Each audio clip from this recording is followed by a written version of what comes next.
there, it's Stephen Dubner, and this is a bonus episode, actually a pair of episodes from the Economics of Everyday Things, another show that we make here at the Freakonomics Radio Network. The host of this show is Zachary Crockett, a journalist who loves to explore and explain, well, the economics of everyday things. For instance, car colors and storage units.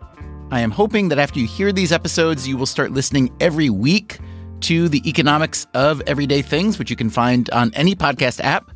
Here's Zachary.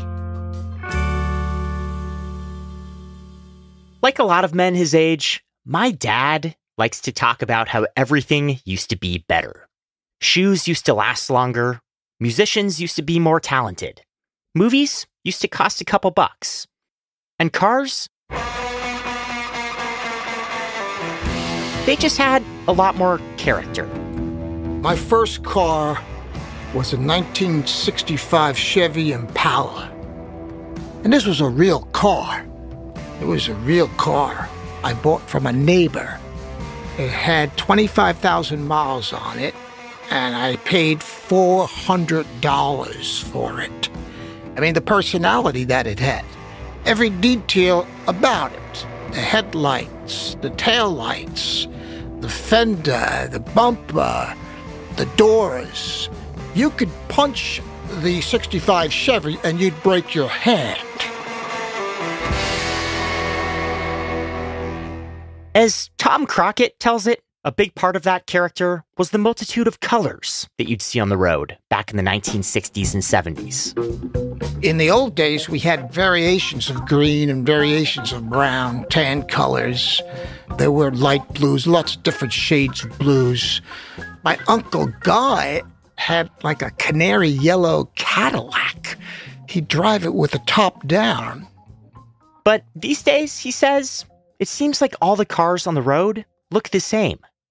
Black, white, silver, black, white, silver, black, white. There is some truth to that. Today's cars are a lot less colorful than they used to be.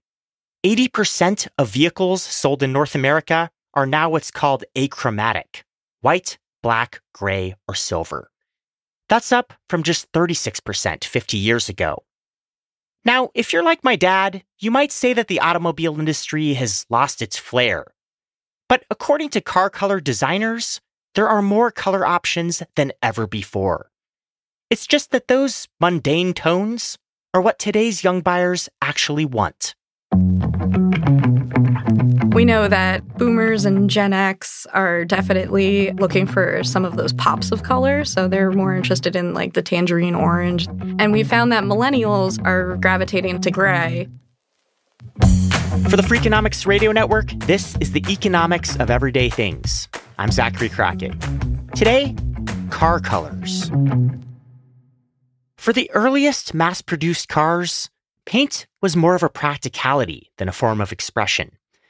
Throughout most of the 1920s, Henry Ford's famous Model T only came in one color. Ford was rumored to have said that a customer may have a car in any color he desires, so long as it is black. Ford's affinity for the color was rooted in economics. Black paint was cheap and durable, and using only one color sped up production. As cars became more common, consumers wanted theirs to stand out. Automakers responded with different color options.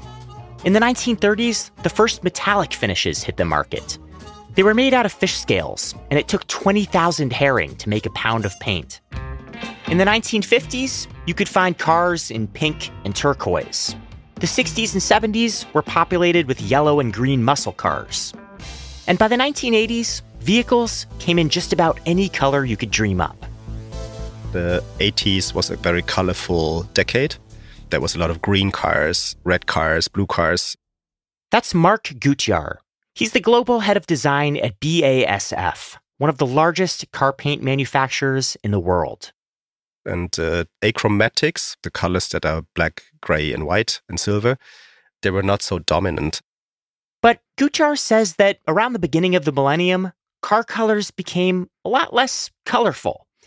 Silver quickly became the color of choice, largely thanks to emerging technologies. Mobile phones were silver, your stereo was silver with a lot of buttons and things to turn. And then this famous American company came in and invented a tool, and the product was white. That famous company was Apple. And the device, of course, was the iPod. It came out in 2001, around the same time the company opened its first retail locations. White was the transporting color of being advanced, high-tech, forward-thinking. The color took over in rapid speed. And it's still number one globally. Today, 34% of all cars in North America are white. After that comes black with 22%, silver with 14%, and gray with 10%. No other color cracks double digits. Now, there are practical reasons to buy a white car. Lighter colors reflect more sunlight, which reduces the need for AC, increasing fuel economy and decreasing carbon dioxide emissions. But the main reason people buy achromatic cars is that they're just sort of inoffensive. We did some research on, new car buyers, like what they were looking for and what people like personally as a color actually has nothing to do with what they buy. There are a few possible explanations for this. For starters, cars are often shared within a family, and achromatic colors make good compromise picks. Dealerships also tend to stock more white, black, and gray cars because they're easier to sell than a niche choice like turquoise. If a customer comes in looking for a color that's not in stock, a salesperson can often convince them to buy the gray model on the floor instead. Gray colors please a lot of people. That's why they're so successful. We have around 120 different shades of gray. 50 shades is not enough. Whether you have a gray car or a pink car, it's likely that BASF was involved in the color. More than 50% of all cars produced globally each year have at least one layer of BASF paint. We work with nearly everybody in the industry to develop colors every year. It's roughly 900 colors that are currently running in the market. Every major car manufacturer also has its own in-house design team. And when a brand wants to develop a new color, the conversation usually starts with someone like Nikki Rydell. I'm a car line planning manager at Subaru of America. Rydell's job is to help oversee all of the little design choices that go into creating a new Subaru model, from the color of the stitching on the seats to the color of the exterior paint. The first thing Subaru's team does is look at what's popular in the spaces where their customers are interacting. We're really lucky at Subaru because we know our customer really well. Definitely people who want to take the path less followed. They're always looking for their next adventure. So we're looking at snowboards, we're looking at skis, we're looking at skate decks, we're looking at all of the clothing like ski jackets and that sort of thing. A few years ago, they noticed a trend. We started seeing everything kind of shifting toward cooler tones. And so we developed cool gray khaki. Over the past couple of years, you've probably noticed cars in this color. It's a light gray with a bluish tone, and it's got kind of a ceramic look to it, no sparkle. Cool gray khaki is Subaru's invention, but many manufacturers, from BMW to Honda, have introduced very similar shades. Cool gray khaki is a cooler, muted tone. It has a very flat finish, so it doesn't have a lot of metallic or pearl in it, which also suggests a rugged aesthetic and a more modern, younger look. When we all saw it, we just kind of knew it was a hit. Before a color like cool gray khaki is finalized, it's tested in a light studio that simulates different settings. Light is really important, especially when you're talking about a vehicle. The sunlight that you see in Southern California is going to be very different from Maine. The other consideration is that these cars will be seen in showrooms. So one of the settings that we have that we check are what our retailers are using for overhead lighting in the showroom. Make sure that that also looks as good as we want it to. They also have to make sure the paint formula can hold up in different environments. Many car manufacturers send painted car parts to weathering facilities in Florida, where they're put out in the sun to see how the paint is affected. Florida has high-intensity sunlight, lots of rain, and high humidity, which makes it an ideal place to test for cracking, peeling, and moisture sensitivity. Once a color has passed all the tests, manufacturers work with paint suppliers like BASF to produce the color at scale. Again, Mark Gutjahr. So what they get from us is like a mixed material with all the ingredients that are in. Even a seemingly plain color, like white or gray, is a lot more dimensional than it seems. When a car is painted at a factory, the process begins with something called an E-coat. The car parts are often dipped in a bath of zinc phosphate, and an electrical current binds a layer of resin to the surface. The parts spend time in an oven, and then robots spray them with primer and a base coat that includes all kinds of effects. So you have these glitter sparkles that you could put in, like, very different textures, very soft, silky textures you can generate. The final step is typically a clear coat that gives an extra glossiness to the finish, but also protects the paint from UV light and bird poop. All the layers together, they make a thickness of a hair. So it's extremely thin and it's extremely technical. From conception to production, bringing a new color like cool gray khaki to the market can take up to 6 years. So in 2024, Subaru's team might be working on the new colors for the 2030 lineup. And even after all that work, Rydell says that there are still slight variations in the final product of any given color. Every time you formulate the color, it's not going to be 100% exact. They're virtually imperceivable, but if you put, one body panel next to another, there's a chance that you could see the difference. So the way that they're spraying our white in Japan could look slightly different from what we're spraying in the US factory. So will every hit new color be another variant of gray? Probably not. Some industry experts are predicting a more vibrant future. That's coming up. Car manufacturers like to keep their offerings fresh and trendy.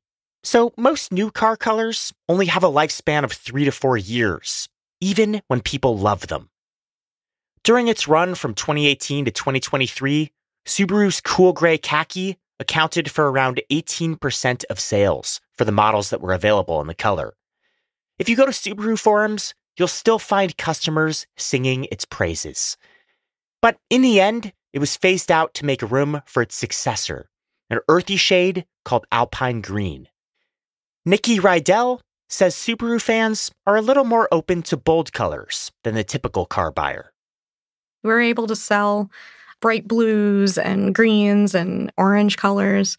We're lucky because we have always been kind of that quirky, fun car. So we kind of lean into that and make sure that we're offering really fun colors as much as we can.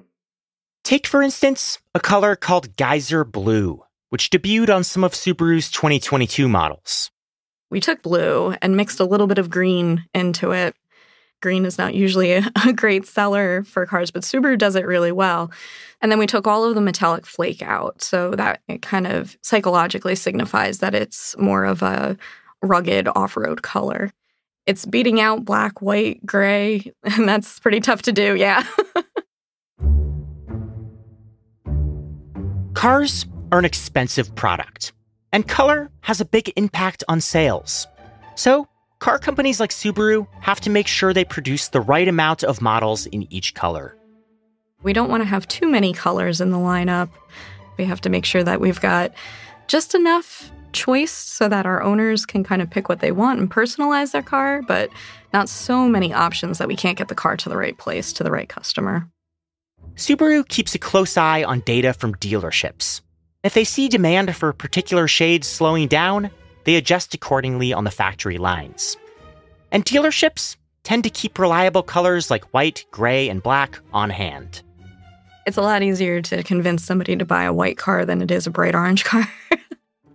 Some colors tend to sell better in certain regions. The Sunbelt area, so the southern part of the country, is going to sell more white cars than they would black cars just because the heat. So we would probably allocate maybe more white cars down there. Rydell says there are also some generational differences in who buys certain car colors. We know that boomers and Gen X are definitely looking for some of those pops of color. So they're more interested in the tangerine orange, the bright oranges.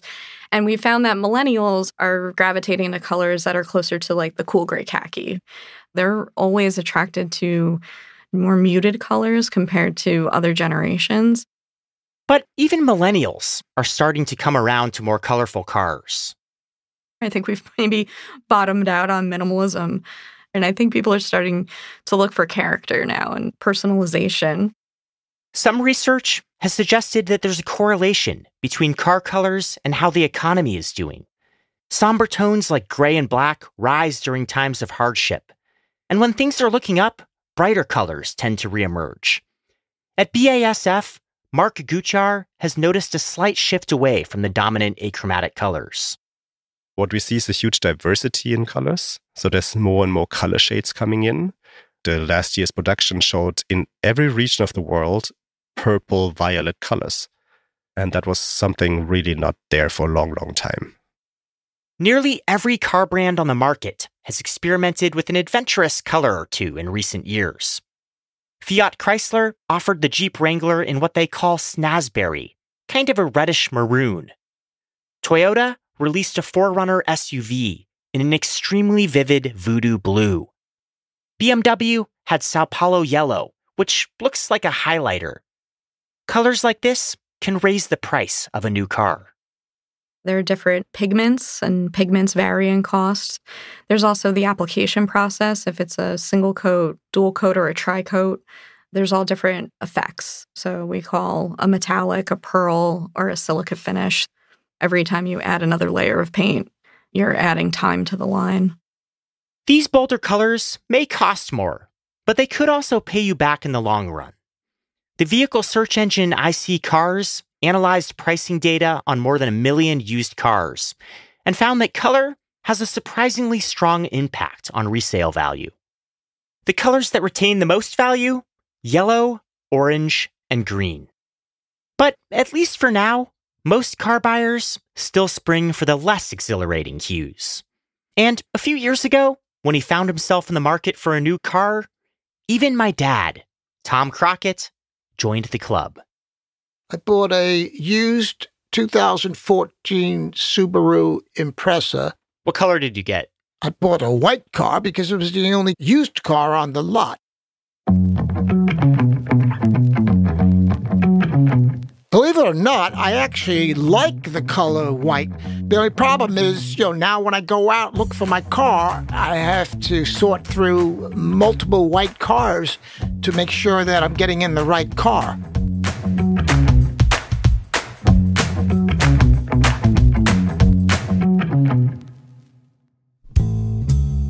Hey, it's Zachary here. Thanks for checking out these episodes of the Economics of Everyday Things. Let us know what you thought of our look at car colors. We're at everydaythings@freakonomics.com. And you can find more of our weekly show in your podcast app. All right, here's our second episode on a kind of business that's been springing up like crabgrass all over the country.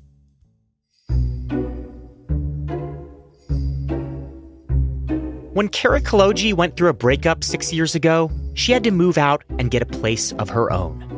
The new place was smaller. So small that she didn't have room for all of her stuff. And she didn't want to get rid of it. So she decided to rent a storage unit. Mainly, things I stored were books, kitchenware. I have a lot of clothes and gear, you could say. So winter clothes or summer clothes or snowboards. As people in my family started moving out of their homes, I started inheriting a lot of knickknacks, heirlooms, which I just didn't have room for. Kaloji isn't alone in her quest for more space. It's estimated that 1 in 5 Americans rents a storage unit. High housing costs, urbanization, and rampant consumerism have made self-storage into an estimated $45 billion industry in the U.S. alone. And real estate investors are clamoring for a piece of the action. Self-storage has become sexy because people have recognized what a strong fundamental business it is. Americans love their stuff and they don't want to get rid of it. In the second part of this special episode of the Economics of Everyday Things, storage units. The modern self-storage industry traces its roots back to the 1960s. The earliest facilities were more about investing in land than building a viable business. It began with folks who have good vision, and they imagined where population was going. That's Anne-Marie DeCoster. She's a consultant who's been in the self-storage industry for 22 years. They tended to buy land outside of city centers, anticipating that the population would move there. And in the meantime, they put a self-storage facility on it so that they could generate cash. For these early entrepreneurs, storage units were what's called a covered land play.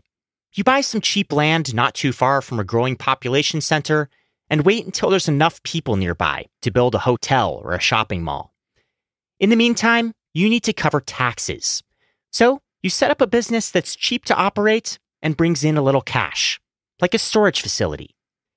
But a funny thing happened. Investors realized that self-storage is among the highest and best uses. So instead of selling those, they kept them.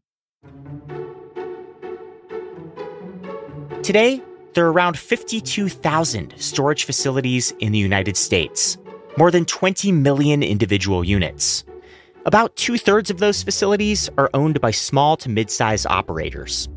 The rest of the market is controlled by a handful of large national corporations, like Public Storage, U-Haul, CubeSmart, and Extra Space Storage. My name is Zach Dickens, and I am the Chief Investment Officer with Extra Space Storage. Dickens has been with Extra Space Storage for more than 2 decades. During his time there, he's watched the company grow into one of the largest self-storage operators in the world. We're around 283 million leasable square feet today, and 2.6 million units.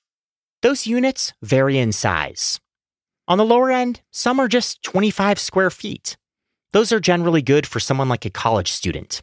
They hold a twin mattress, a dresser, and maybe a few boxes. On the bigger end, you've got units that are around the size of a 2-car garage, and it goes up from there. The monthly rental on a unit varies based on size, location, and how fancy it is. Some are climate-controlled. Others get hot in the summer and cold in the winter. The average unit price today is somewhere around $180 a month per unit. And that's probably on a unit that's a little bit bigger than a 10 by 10 unit or 100 square feet. For the facility owner, most of that rent is profit.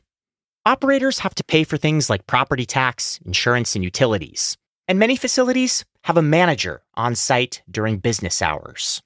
But as far as real estate goes, storage is a pretty low-maintenance business. If you looked at residential, when somebody vacates a property, you have to go through a process of doing a lot of tenant improvements.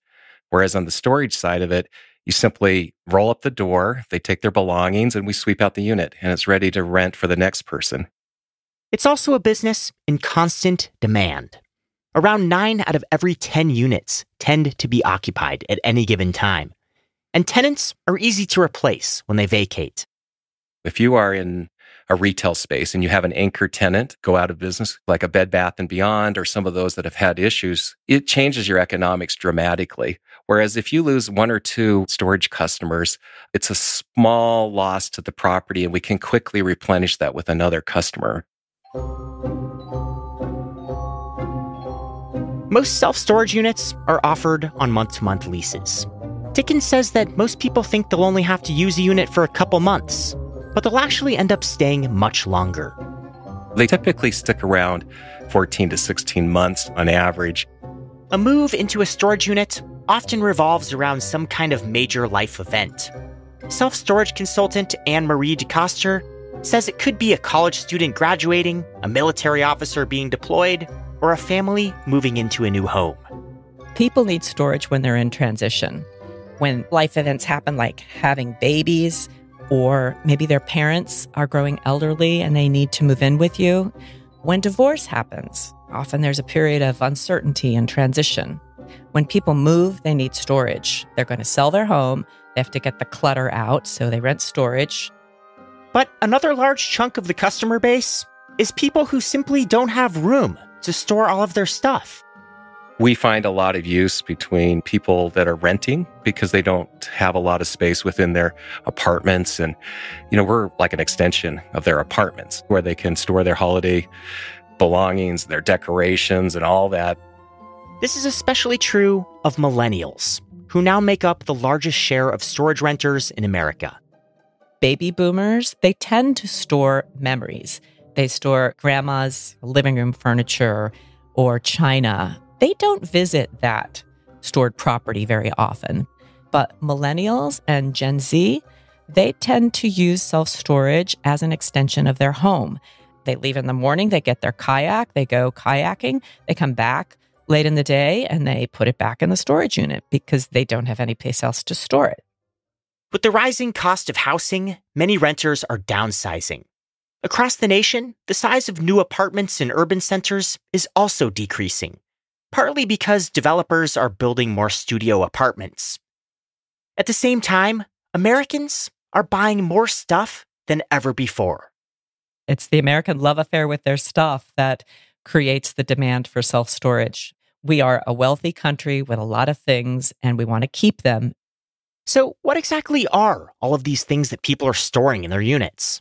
And what happens when they stop paying rent? That's coming up.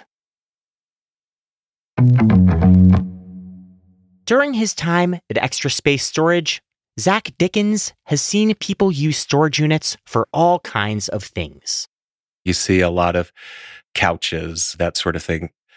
We have musicians that have to store their equipment in a temperature-regulated environment. People with vehicles that want to preserve those vehicles. People with heirlooms that don't want to store them at home. Small businesses that want to store excess product. Pharmaceutical reps use us because they're not allowed to store their medicines on their own property at home, and so they'll use us as a secure alternative there. Tenants are almost always required to get insurance on their unit, and they're generally prohibited from storing more than $5,000 worth of stuff. What you put in there, though, is entirely your business. That is, until you stop paying for it. In that case, your stuff goes to the highest bidder. In most states, when a customer is late on rent, storage operators are required to send out multiple notices over the course of 30 or 60 days. When the notices go unanswered, the unit's contents are seized and auctioned off. Reality TV shows like Storage Wars and Auction Hunters often make it seem like storage units full of hidden treasures are abandoned on a regular basis. Anne Marie DeCoster, the storage industry consultant, says the truth is a little less glamorous. It is very, very rare that a foreclosure sale at auction generates enough money even to cover the rent due. Because for the most part, people store memories. Your children's schoolwork and your grandmother's dresser and clothing, furniture, household goods. And those are not things that sell high in a public auction where the consumer is determining the value of it. That's not to say there isn't the occasional crazy find. In 1989, a contractor in Long Island paid $100 for a unit and found a futuristic car used in the James Bond film The Spy Who Loved Me. He later sold it at auction for just under $1 million. The winning bidder was Elon Musk. DeCoster has a few tales of her own. We had a whole unit of coffins that needed to be auctioned off because the business had gone out of business. So the owner-operator contacted mortuaries. And then, 5 or 10 of them bid. That doesn't mean the storage facility operator got a windfall. Any proceeds from an auction that are in excess of the rent owed are returned to the renter. And many times, the renter can't be found. They moved, they died, they are in jail. Typically, if money's not claimed, it reverts to the state or the county. Other items don't have any monetary value, but still require legwork from the storage operator, like an urn full of cremated human remains. Those are the cremains of a loved one who maybe died 40 or 50 years ago, And they were very well cared for 10 years, 20 years, 30 years. And then there's this dilemma, what do you do with them? And many, many operators will call one church and cemetery after another to find a place where they can bring the cremains. The relative secrecy of storage units sometimes leads to more morbid finds. A unit in Colorado contained a pile of police evidence, including a bloody rope and an axe. The buyer of a Seattle unit discovered the bodies of a woman and her 2 sons, who had been missing for 12 years. There have been units that contained meth labs, boxes full of stolen passports, and illegal firearms. But stories like this are pretty rare. Industry experts say that only around 1 to 3% of storage units are auctioned off in any given year. And every state has laws that require plenty of notice before an operator can sell someone's stuff. No one goes into self-storage to sell renters' belongings. They go into self-storage to rent space. And when a renter is not paying rent, what they really want is to be able to rent it to someone who will. And there's usually a new tenant waiting in the wings, because storage is a business that bucks economic trends. When things are good and people are buying more things, self-storage does very well. But when things are not as good and people are hurting, storage does well under those circumstances too, because that's when people have to combine households or they have to move into smaller living quarters. So one of the great dynamics of the industry for an investor or an owner-operator is that regardless of the business cycle, self-storage tends to do well. Most storage facilities are still owned by small-time operators. But in recent years, the industry has followed the path of nursing homes, mobile home parks, and car washes. Institutional investors have been consolidating smaller businesses in a bid to gain market share. And that has led to expansion. In 2023, operators built 49 million square feet of new storage space, nearly 16% more than they built the year before. In some high-growth cities, storage units have been popping up so fast that legislators have enacted moratoriums temporarily banning new construction. The industry has been fighting back.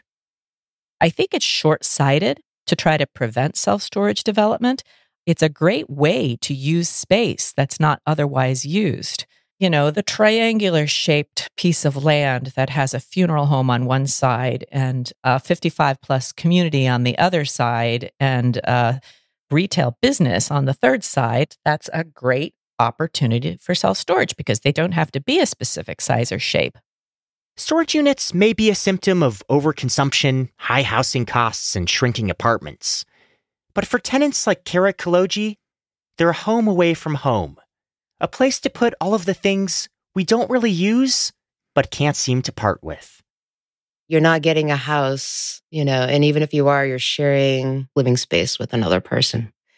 At least 50% of my friends have storage space. If you want to keep stuff, you're going to have to put it in storage, whether it be for 2 years, 5 years, or longer, which isn't a bad way to be, because you can really get down to the core of what is super important to you in the long term. For the economics of everyday things, I'm Zachary Crockett. And I am Stephen Dubner. I hope you like the economics of everyday things as much as I do. Please go to your podcast app and start following it. There's a new episode every week. And if you have an idea for Zachary, send an email to everydaythings@freakonomics.com. And we can always be reached at radio@freakonomics.com. And we'll be back very soon with a regular episode of Freakonomics Radio. Freakonomics Radio and the Economics of Everyday Things are produced by Stitcher and Renbud Radio. This episode was produced by Sarah Lilly and Zachary Crockett, with help from Daniel Moritz-Rabson and Julie Canfer. Our staff also includes Alina Coleman, Augusta Chapman, Dalvin Abuaji, Eleanor Osborne, Elsa Hernandez, Gabriel Roth, Greg Rippin, Jasmine Klinger, Jeremy Johnston, Lyric Bowditch, Morgan Levy, Neil Carruth, Rebecca Lee Douglas, and Zach Lipinski. If you'd ever like to read a transcript for one of our shows or sign up for our newsletter, all of that is at freakonomics.com. As always, thanks for listening. I bet that operator is pleased to find that those coffins are empty. Yes, very much so. You don't want to find one that isn't, that's for sure.